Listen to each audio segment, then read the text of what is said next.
we're really happy to have Enrico here.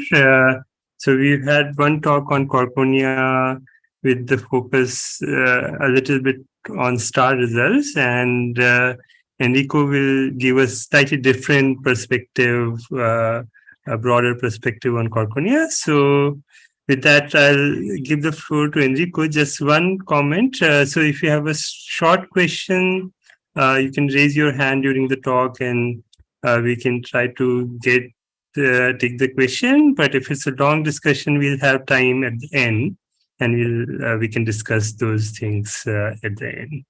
So with that, thank you, Enrico. Go ahead. Okay, thanks. So just let's say, in case there are questions, I am not seeing, let's say, if there are raised hands. So on the screen, so you will tell me if somebody has to ask questions. Okay, very good. So first of all, of course, thanks a lot to Rishi and to the other organizers for the invitation to give this seminar. It's really a pleasure to discuss Quarkonium production. I would try, let's say, in this seminar to connect results which are indeed a bit older, that come from the time of fixed target experiment, to newer results which were obtained more recently at collider energies. And so I will, let's say, try to give a bit of status and also prospects for the future. My introduction will be short because there was a very, very nice introduction to the general topic of Quarkonium in the last seminar of this series from Rong some weeks ago. I would nevertheless, let's say, in this spirit of connecting fixed target and collider energies, to review some of the discoveries that were done separately in these two very different energy regimes.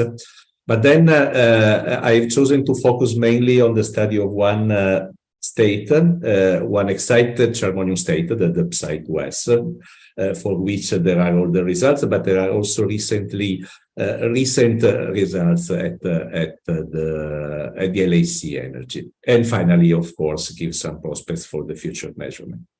So we all know that discovering and analyzing the properties of the Quark-Gluon Plasma is the main scope of the research that we are doing with heavy ions, and Quarkonium are very relevant in this subject. And okay, I just briefly recall that indeed it is well known and confirmed by lattice QCD studies that at a temperature of around 155 GeV, there is a transition from a world made of hadrons to a world made of deconfined quarks and gluons, and one sees that from the liberation of degrees of freedoms that brings to a strong increase in the thermodynamical quantities when normalized to the fourth power of the temperature. Typically, here you can see the energy density normalized to the fourth power of the temperature. And also with heavy ion collision, one can investigate the different regions of the phase space of strongly interacting matter with, let's say, high energy collision, giving a hint of the situation at the early universe. And when moving towards lower energy collisions, one increases the asymmetry between matter and antimatter. And there are other phenomena related to the potential presence of a critical point and of a first order phase transition that might become detectable. And Quarkonium is important in all, let's say, the energy range that can conceivably being studied for heavy ion collisions.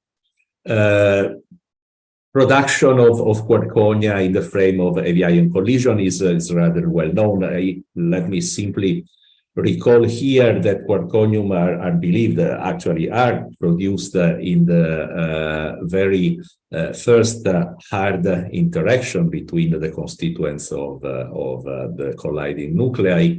And so this reproduction and binding takes place even before an actual QGP is formed. Here you can see the usual, let's say, Bjorken-like representation with the time in the vertical axis, and here in the horizontal axis, a space axis, and interaction taking place in the origin. So after, let's say, the quarkonium is created, in the QGP phase, we can see modification of spectral properties, and even potentially a dissociation of these states due to phenomena related to color screening and also to dissociation via collisions with gluons.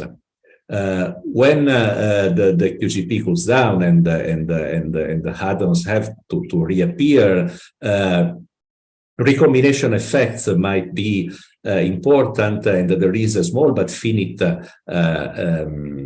probability that CNC bar that were deconfined in the QGP phase actually recombine, and this gives, let's say, rise to a further source of charconia in this case. Okay, this was all very qualitative. Let's just recall a bit more quantitatively some highlights about the situation with the charmonium. At zero temperature, the interaction between the CNC bar, which is essentially non-relativistic, can be described in terms of a potential, and this potential has at low distances a 1/r behavior, and then at larger distances it increases with the distance, a phenomenon that reflects the fact that there is confinement. But when one goes at finite temperature, and here one can be helped again by lattice QCD, or also by studies which calculate explicitly this potential based on information of lattice studies. When the temperature goes from below to beyond the critical temperature, one sees a flattening of these roughly linear inclines that corresponds indeed to the screening of the potential in a deconfined medium. And the potential is also a finite imaginary part, which is not reproduced here and corresponds to the decay of quark-anti-quark correlations due to scattering with gluons in the plasma. So this is a situation that is relatively, let's say, under control from the theory point of view.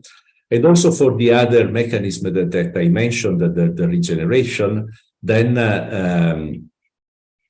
we have the possibility of calculating this via various approaches. That the most famous one is born out from the statistical hadronization model that was already successful in determining the abundances of various light hadrons and nuclei in nuclear collision.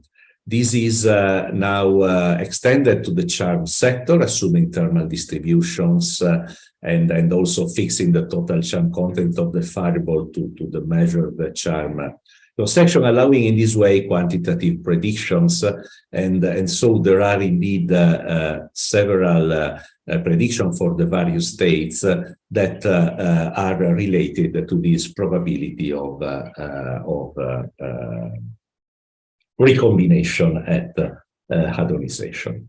But okay, let me move after this very short introduction to something which concerns what actually has been learned at various facilities about the JPSI. So that there were indeed several, we can call them discoveries, starting with the very first discovery of the JPSI suppression, which happened indeed much time ago in 1986, when for the first time heavy ion collisions at ultrarelativistic energies were available in the SPS.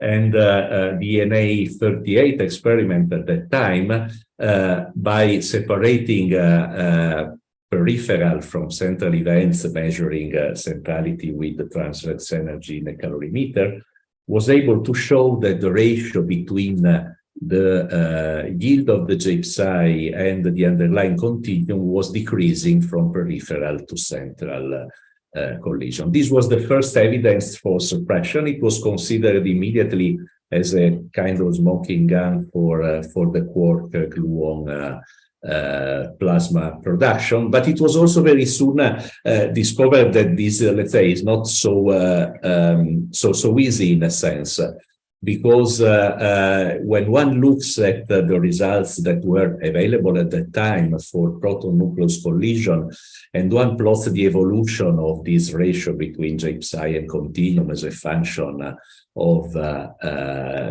here this L variable represents the thickness of nuclear matter crossed by the produced J psi, and it is, let's say, basically proportional to the centrality. One would see that there is no kind of different behavior when going from light to heavy nuclei, and considering also proton nucleus, where at those energy one does not expect any QGP at all. So this let's say issue of a reference is very relevant. It was found to be very relevant because indeed there are already significant dissociation of the J psi in collisions where one does not expect a Quark-Gluon plasma. And this stimulated an intense experimental program for measurements also of proton-nucleus collision. I'm not going into the detail of that, but just mention here, let's say, what probably can be considered the real discovery of the J psi suppression, which was in the year 2000, when lead-lead collisions became available. A solid reference process for normalizing the J psi yield, namely the Durellian process, which is an electromagnetic process that is not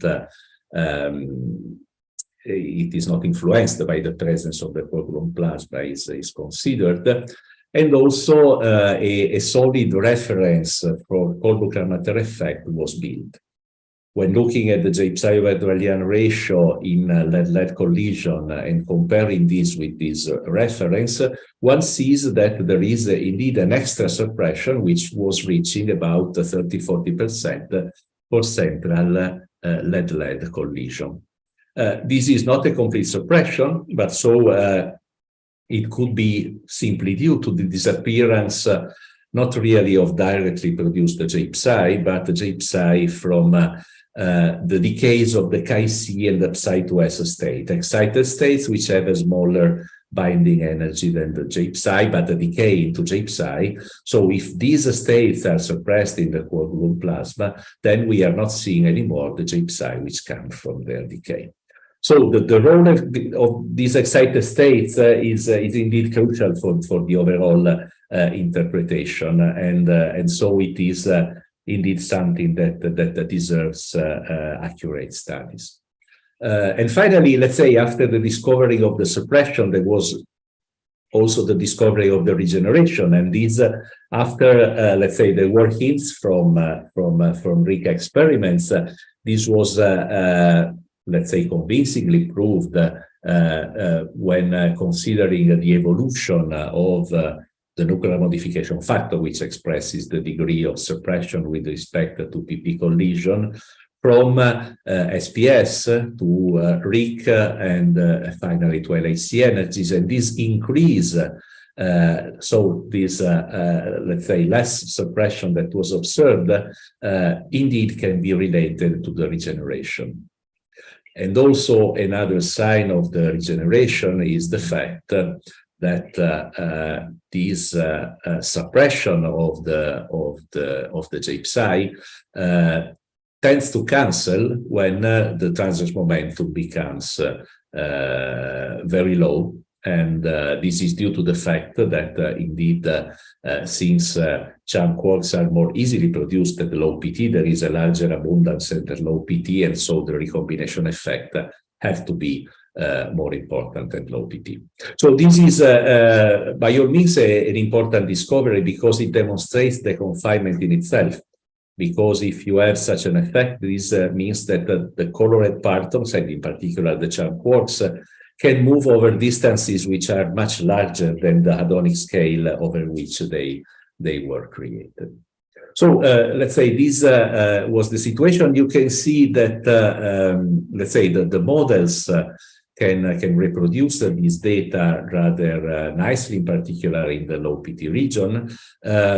I will reconsider them later. So just let's say rather quickly, there are two classes of models which nowadays are those that allow I would say, a very serious phenomenology to be done. These are transport models, where starting from a rate equation that includes suppression and regeneration in the QGP, one can calculate these effects.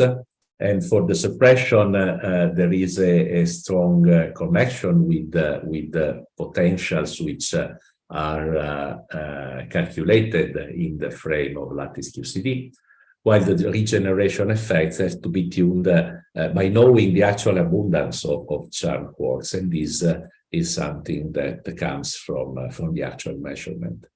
And then statistical hadronization, which I mentioned in conjunction with regeneration, is also another very important approach, where the yields of Charbonnier are determined at the chemical freeze-out according to the statistical weights. And there are factors which have to be included as the charm fugacity in order to take into account that the initial production is not governed by a thermal production. There are other approaches which I'm not going to detail here, but that we can discuss. But okay, these are the two main classes of model. So with that in mind, let's go to the Psi2S, which indeed was studied after the JPSI, but has proven to be a very important Charbonnium state. So you probably know what the Psi2S is. This is a radial excitation of the JPSI. It has the same quantum numbers, so 1 minus minus, which are the same as the photon. This is a vector state. It has a mass difference of about 600 MeV with respect to the JPSI, and the binding energy is very different. So it is more than 600 MeV for the JPSI, and it reduces to just about 60 MeV for the Psi2S. So we can imagine their phenomenology to be rather different. And indeed, let's say on a very qualitative way, one can imagine that the dissociation effects, if any, should be much more important for the Psi2S, which is a much, let's say, larger state for what concern the dimension. As we were saying, the binding energy is much lower, and so if we are going to immerse it in a Quark-Gluon plasma, then the dissociation of the Psi2S should be easier. For what concerns the recombination, this is, let's say, a bit more subtle to understand, because of course, also recombination can give rise to Psi2S, and then not only to JPSI. And one can even imagine that this is even more important when the system is more diluted, maybe even hadronic, because, let's say, the dimension of the Psi2S is larger, and so this recombination can take place also, let's say, later in the evolution of the system. And this kind of, let's say, qualitative ideas can be partly substantiated if one, again, relies on lattice QCD and the related approaches, where one can see here, for example, the evolution of the spectral functions of the JPSI and the Psi2S as a function of temperature. And one can see that when the temperature increases, the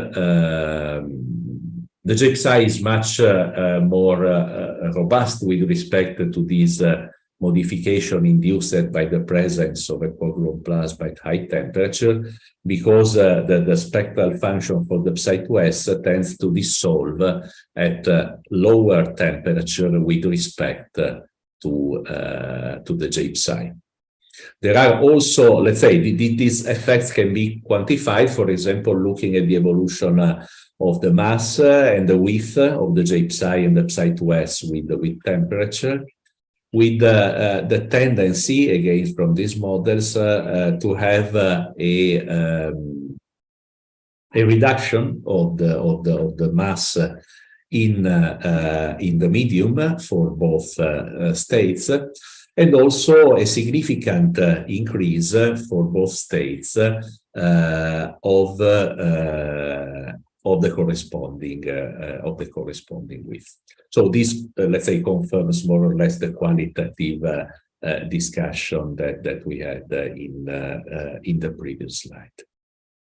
And then, let's say, from an experimental point of view, clearly accessing the psi2s in the dielectron or dimuon spectrum is not trivial, and this is because of two main issues. So one issue is that the production cross-section is smaller, and also the branching ratio to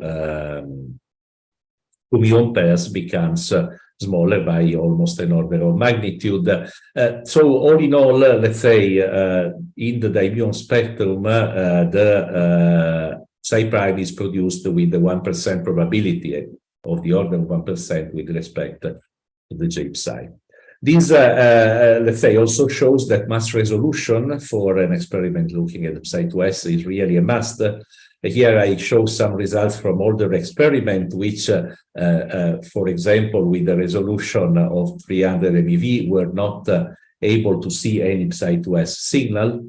And in an experiment like an A51 at the CERN SPS, which was not really optimized for the psi prime, it only appears as a kind of shoulder on the right side of the J psi. So this is very important, and indeed I like to cite this textbook case. This is a very old experiment of 1973, so 1 year before the J psi was actually discovered.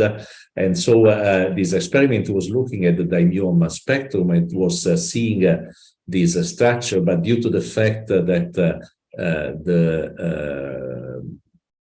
the resolution was not so good, their conclusion was that there is no forcing evidence of any resonance structure, and so the J psi was discovered only the following years by experiments which indeed could implement a much better resolution. So, but going back to this psi2s signal, this was first studied indeed already at SPS energy, so with LED beams of 160 GeV, which corresponds to a square root of S of about 20 GeV. This is the invariant mass spectrum that was measured at that time in letter collision, and the extraction of the signal is indeed rather delicate, for the reasons that I mentioned before. And the solution here was to do a kind of careful multi-step fit. So one started from fixing the contribution of the combinatorial background, so muon pairs coming from pion and kaon decays. And these can be indeed fixed by collecting also a sample of like sign dimuons that are due essentially to this process, to this uncorrelated process. And so in this way one can fix this contribution. Then there are several other continuum contributions in the resonance regions. And for example, the Drellian, which at these energies governing the high mass part of the spectrum, can be used indeed to fix in an unambiguous way this source, and then let's say can be extrapolated down to lower mass into the charmonium region. And finally, also open charm contribution, so semi-leptonic decays of pairs of D meson can give a signal here, and this is also fixed by, let's say, by looking at a specific mass region where this contribution becomes important. So all in all, after having fixed this contribution, one can, let's say, study the resonances and do a final fit, and this was how indeed this was obtained. But of course, the psi2s signal is so low that it would be difficult to have the mass and the width fixed simply by the data themselves.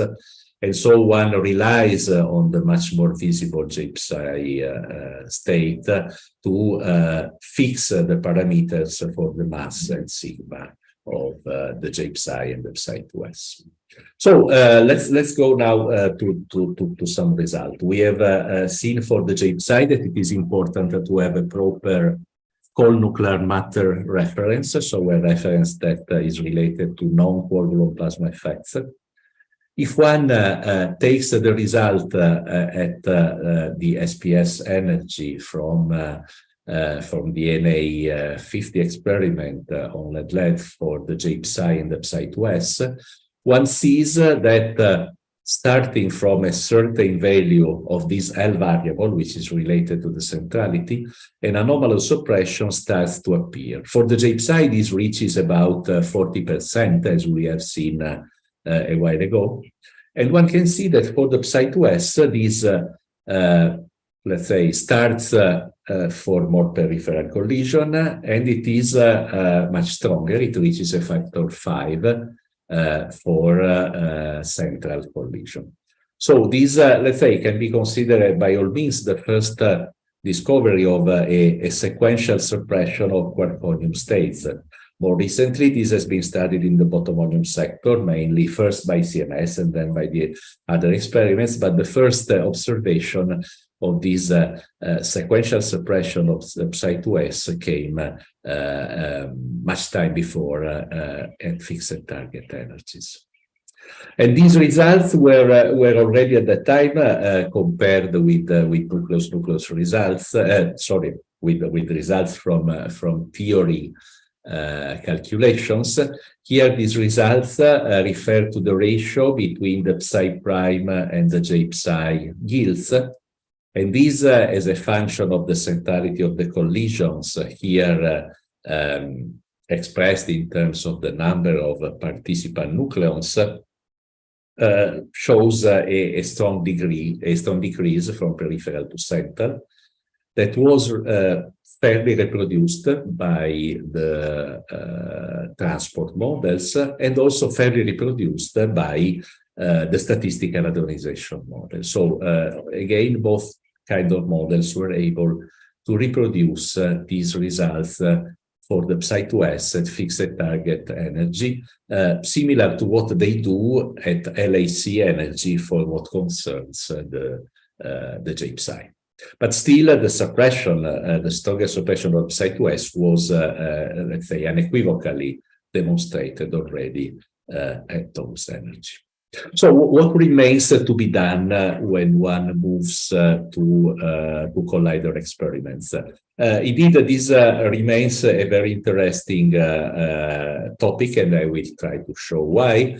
And in the following, I will concentrate on results that were recently obtained by the ALICE experiment. The ALICE experiment maybe many among you know about. Let me just recall that it is consists of a barrel, a central barrel, which covers the region around the mid-rapidity, and the muon spectrometer, which measures dimuons in the forward region. The coverage for the J-psi is to 0 pt at both central and forward rapidity for the charmonium, which is not the case for the other LHC experiments, in particular for CMS and Atlas. The psi2s results that I will be discussing were obtained at forward rapidity. This is mainly because in ALICE there is a dimuon trigger that selects the track candidates with a transverse momentum larger than 1 GeV/c in lead collisions, and therefore allows inspecting an integrated luminosity which is larger than that for the central barrel. This is not going to be the same anymore now from the run 3, but it was the case until run 2. And for the run 2, the luminosity that was collected was a bit less than 1 inverse nanobar. I'm not going into the details of the detectors, but try to move directly to some of the results. So Psi2S, if one wants to calculate the nuclear modification factor for the Psi2S, which is what we want to do, one has to have available some reference measurements for proton-proton collisions. And this is indeed the case, down to 0 pt. Here you can see the cross-section for the Psi2S in proton-proton collision at the same energy that will then be considered for the lead-lead collision. One can notice that a combination of theory model and in particular non-relativistic QCD at large PT and a model which includes the contribution of colored glass condensate at low PT can provide a good description of the data down to 0 pt. This is already a remarkable feature in itself. I'm not going to go in detail on this, but it is, let's say, reassuring to show that there is a good understanding of elementary production. And the ratio between the Psi2S and the J-Psi, which is also relevant for as a reference for further studies, is also measured. It is found to increase slightly with PT, and this was something that was, let's say, already seen in the past and agrees well with the theory models. Okay, so but going from PP to lead-lead, one is let's say confronted with some technical problems because as we were, let's say, discussing before, the Psi2S is about 1% of the J-Psi in the dimuon mass spectrum. And if one looks then at lead-lead collisions at the LAC, where the background is much larger than fixed target energies, the raw spectrum does not show any sign of Psi2S. It shows a sign of J-Psi sitting on a large background, but the signal of a background on the raw spectrum for the Psi2S is smaller than 10 to the minus 3.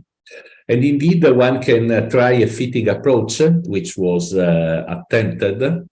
And even if here you cannot really see a signal in the region of the Psi2S, a fit with two resonances, one in the position of the J-Psi and the other in the position of Psi2S, with the position of the Psi2S actually being tied to that of the J-Psi, actually converges, but with a chi-square which is not really satisfactory.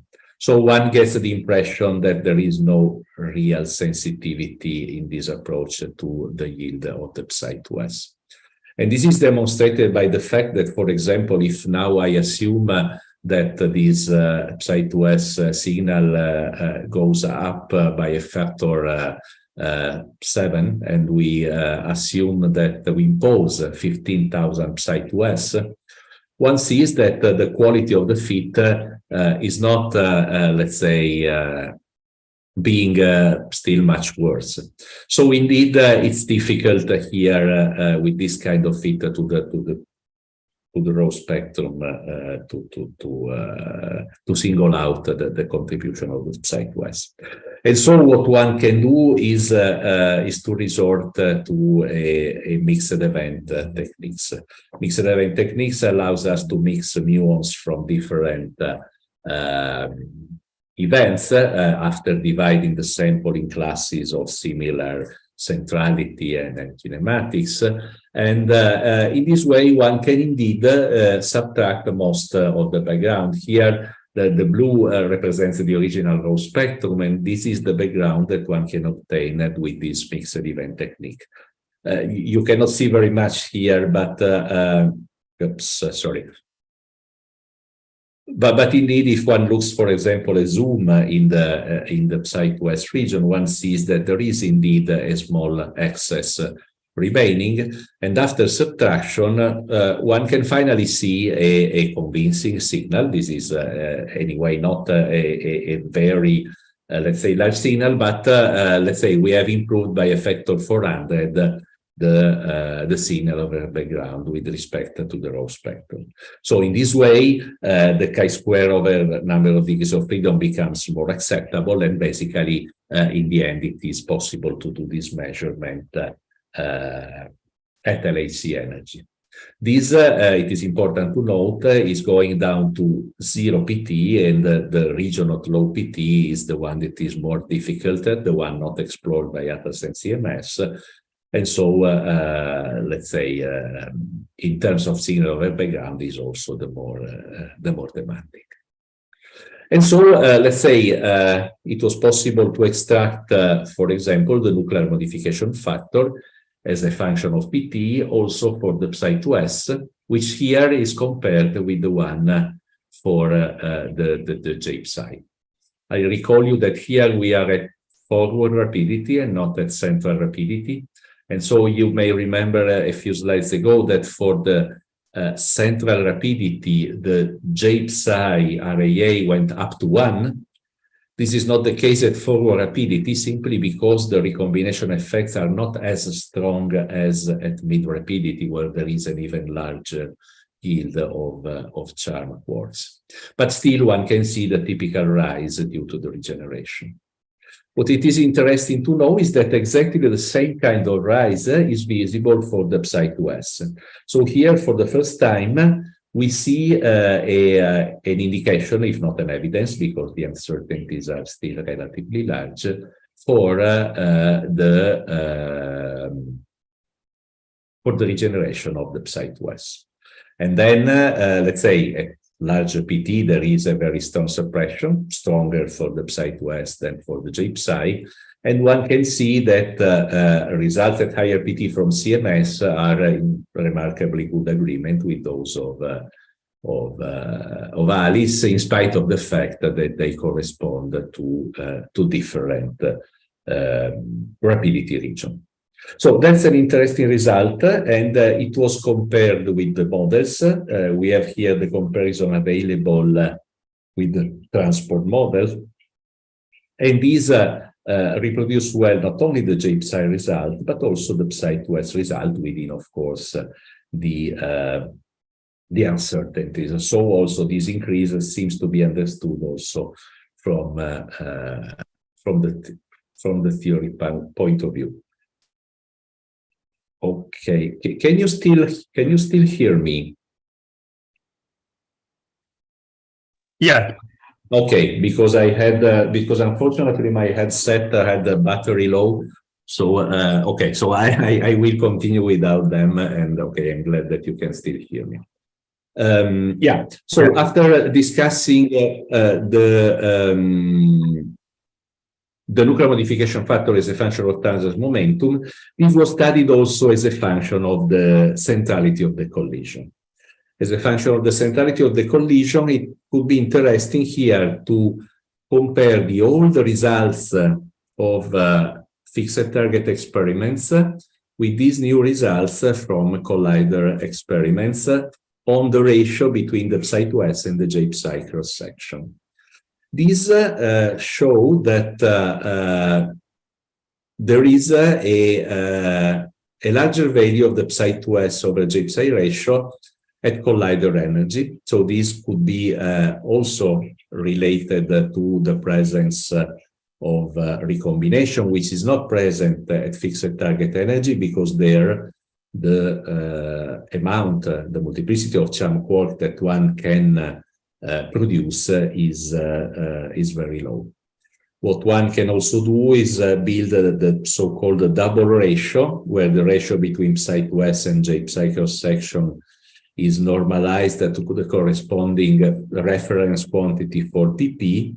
And one can see that while, again, there is a suppression up to 80% for central head collision at fixed target energy, this reaches barely 40–50% at collider energies. And another interesting point is that these lines that reproduce the prediction of the models for the statistical characterization model and from the transport model seem to give finally different predictions, and it looks like that the transport model better reproduce the data, as if their approach, which includes, for example, continuous dissociation and regeneration also during the Quark-Gluon Plasma phase, is better suited to reproduce the results. The jury is still open because, let's say, these are still relatively recent results, but it's already an interesting point to be mentioned. One can, let's say, similarly construct the more usual nuclear modification factor for J-psi and psi2s as a function of centrality, and this confirms the fact that the psi2s is more suppressed, but as we were mentioning, it's less suppressed with respect to fixed target energies. And when one compares with the theoretical models that I described above, the transport models seem to do a better job at the level of about 2 sigma, I would say for the moment, with respect to the pure statistical atomization scenario. Okay, so this is the result, a relatively recent result in for lead-lead collision. In the last part, I would like also to mention some considerations for what concerns smaller collision system.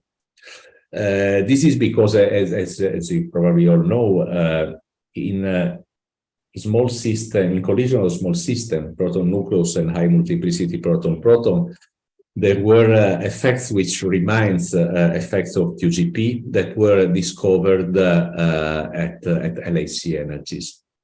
In reality, it is also fair to say that these effects were, let's say, related to either some global properties, for example, elliptic flow, or rather softer probes. As an example, here you can see the evolution of the strangeness yield compared to pion production for the kaons and the various hyperons.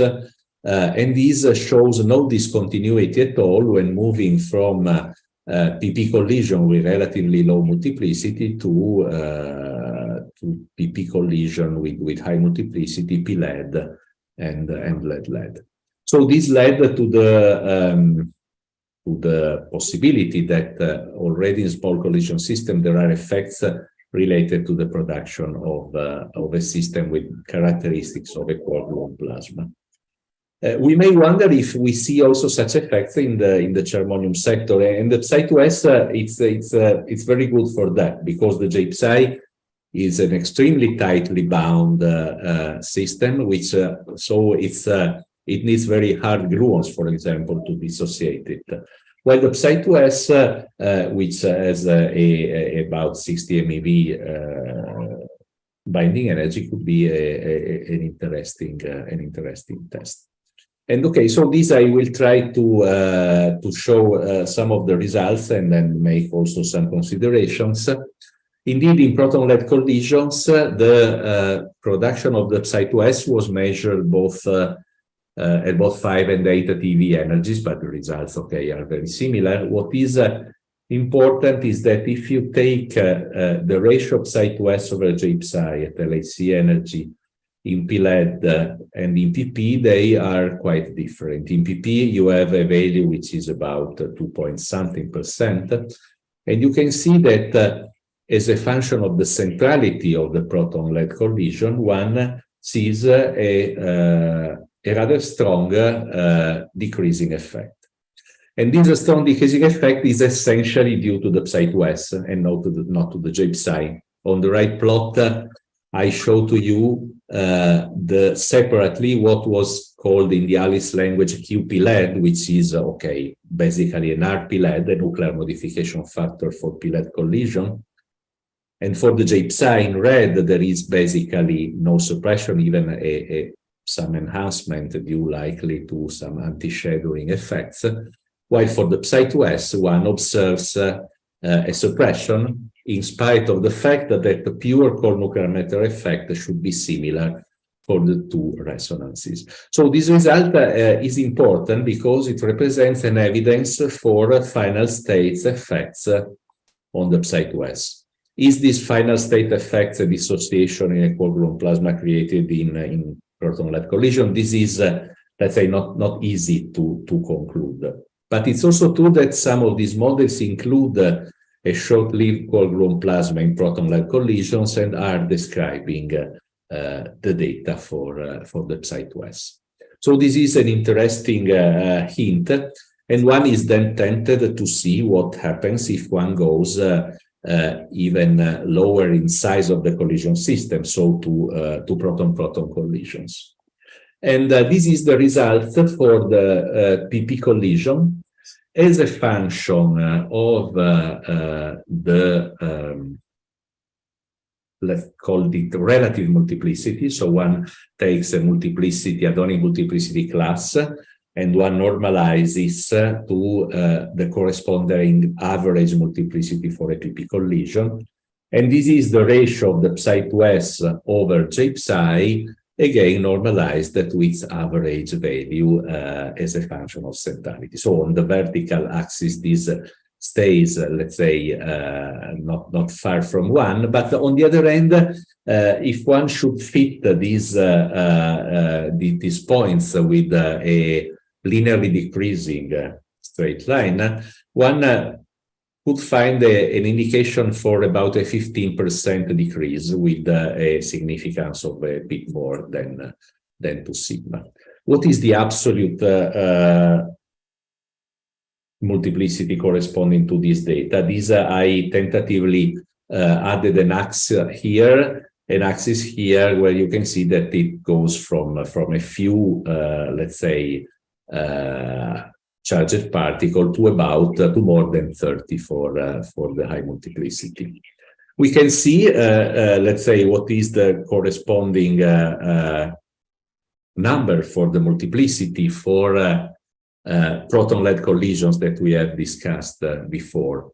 And this is not very much different. It is of the order of 30 for this data. And at the same multiplicity of about 30 that you see here in this previous plot or here in this other plot, it looks like there is a considerable difference between the effect, because basically there is almost no suppression effect in PP collision at high multiplicity, while there is a significant effect in central proton-LED collision. So what we can say is that contrary to the strangeness, the Psi2S yields do not scale with multiplicity for the different collision systems. This is an interesting observation. It still needs to be explained, but it may represent indeed the difference between these two classes of observable. Okay, so I'm going very quickly now, since my time is almost over, to some future measurements that one may expect to have. At fixed target energies, there are accurate results that I have showed and discussed with you at the top SPS energy, which I remind you is less than 20 GeV in the center of mass.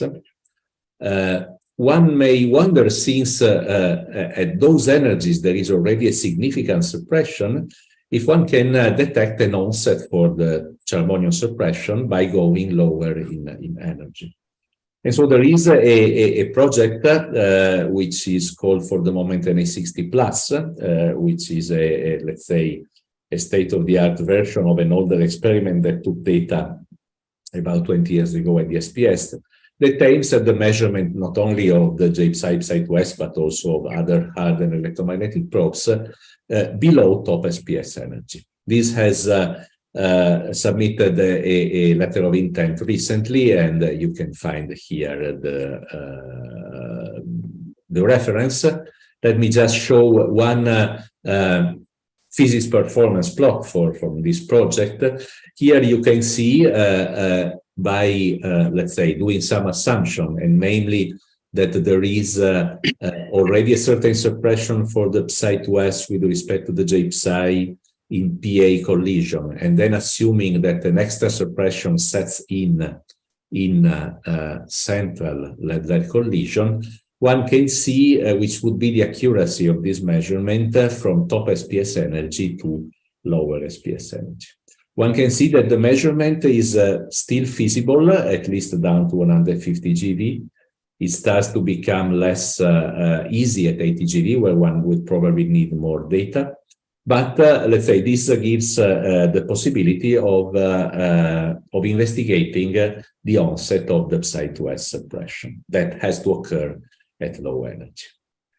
On the let's say high energy end, there are also prospects for the Alice future measurements. So at low energy, let's say we are limited by the fact that we have results only at top energy. But here, let's say some of the results that I showed to you are still in the end somewhat statistically limited.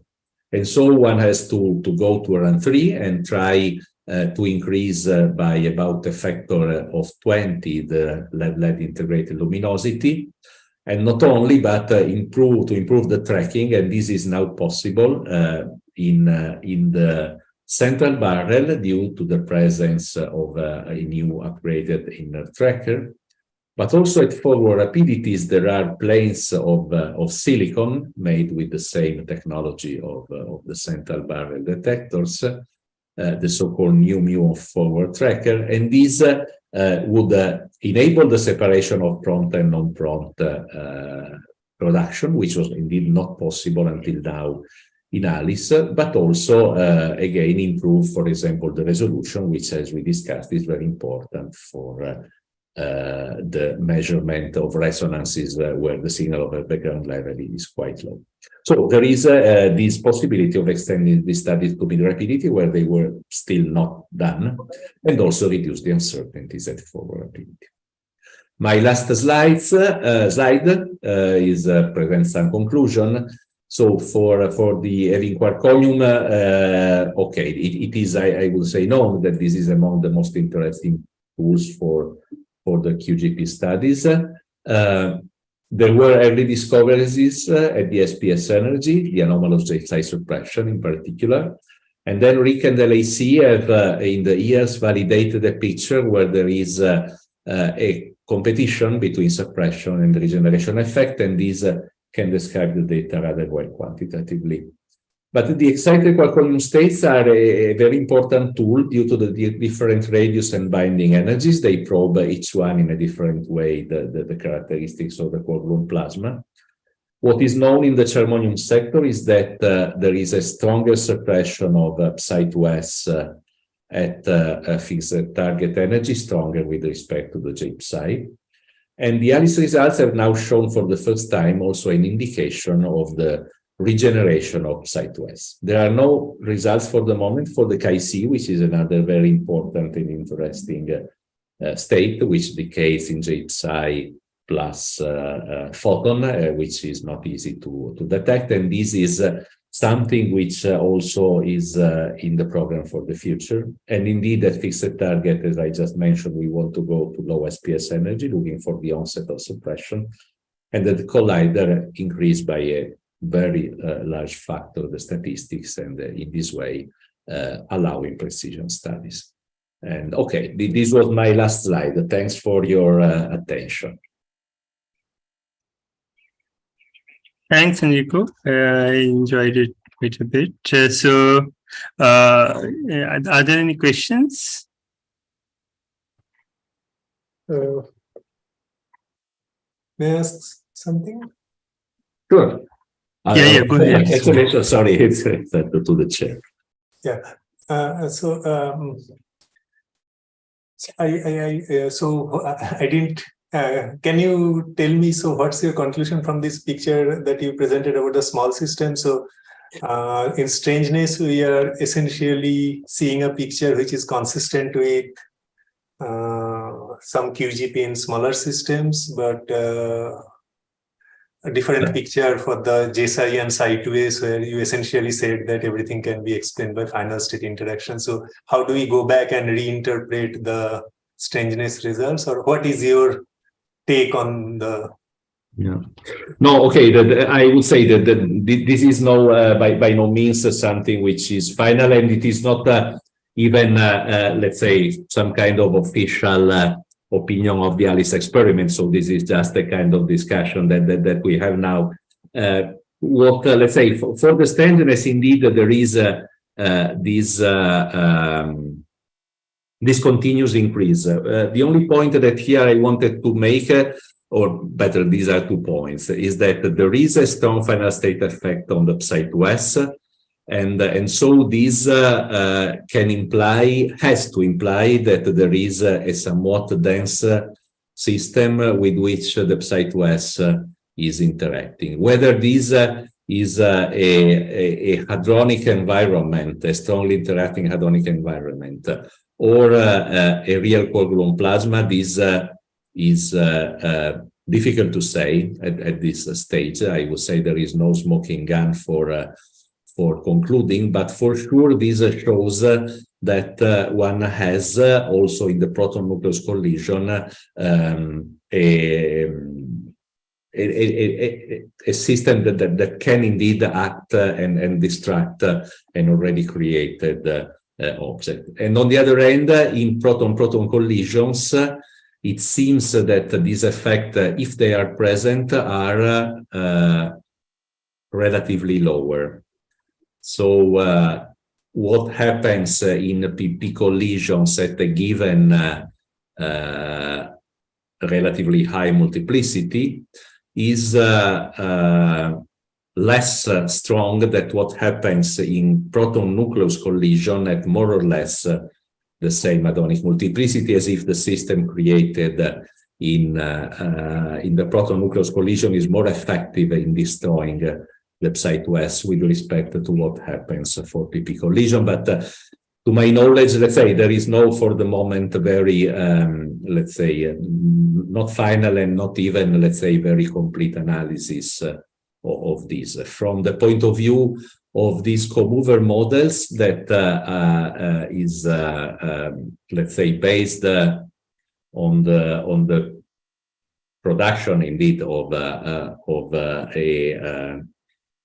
a medium which is not specified if hadronic or partonic, a good description of both PA data and maybe, let's say, a fair description of the PP data can also be reached, even if it seems that in PP we are observing something less strong as an effect than what would be produced by these models. So yeah, so as you have seen, let's say this is still very much in the investigation, and so there is no final conclusion, except from the fact that there has to be a strongly interacting system that is able to distract the Psi2S in TA. Thank you.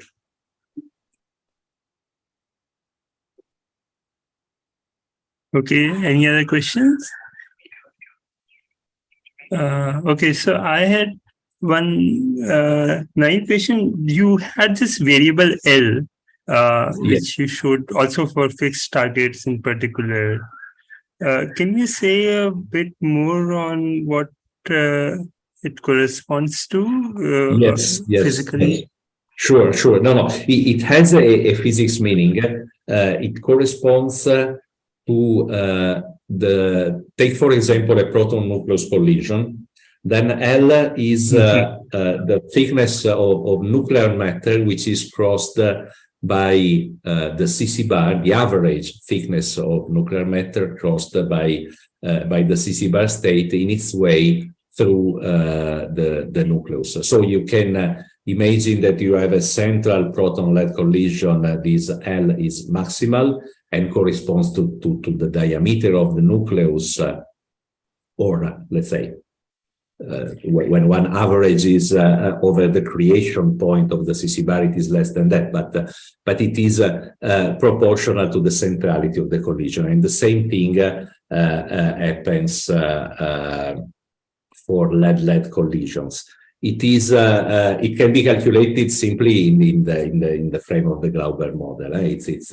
It's really a kind of geometric variable that can, as such, be, let's say, calculated in the frame of Glauber model, but also related to the usual observable, such as the energy in the 0-degree calorimeter or the hadronic multiplicity. And this was chosen at the time because the so-called cold nuclear matter effects, which in this low energy regime are due to the destruction of mainly due to the destruction of the J psi or psi 2s in the nuclear matter. When expressed as a function of L, they have basically an exponential behavior. And so the breaking of the exponential behavior would signal the onset of an anomalous suppression. This can be maybe seen in one of my backup slides. Yeah, for example, here, this one. You see, this is the ratio between psi 2s and J psi is a function of L. These symbols represent proton-nucleus collisions and can be reproduced by an exponential. And when moving to nucleus-nucleus collision, one sees the breaking of this scaling, which is indicated by the green arrows. And this shows rather easily, let's say, that you have a kind of anomalous suppression that here was shown for the sulfur uranium and lead-lead collision. So it was very convenient there. It is less convenient at collider energies, where indeed one resorts to the number of collisions or to other things. I see. Yeah. Okay. Thanks a lot. So, especially, I think is the idea that especially if you are looking in the forward direction, this becomes a nicer variable compared to when you're looking at high energy collisions in the central region of the central rapidities. Because the dn charged by d eta is a typical variable that we use. Sure. No, it is. No, look, yes, this is, let's say, well, in the lab system, of course, at fixed target energies, everything goes forward, but this is, I would say, not really related. It's more related to the direction of the produced particle, which is. But again, since there is no more this scaling of cold nuclear matter effects with this L variable when you move to collider energies, because at collider energies, this breakup of the germanium in the nucleus becomes negligible, because the crossing time of the two nuclei is very, very fast. At collider energies, what matters for the cold nuclear matter effects is rather the shadowing, and this does not scale with L. So L loses its importance when you move to the collider, and here is kept for mainly historical reason, and because it is anyway something that has a rather evident, let's say, meaning.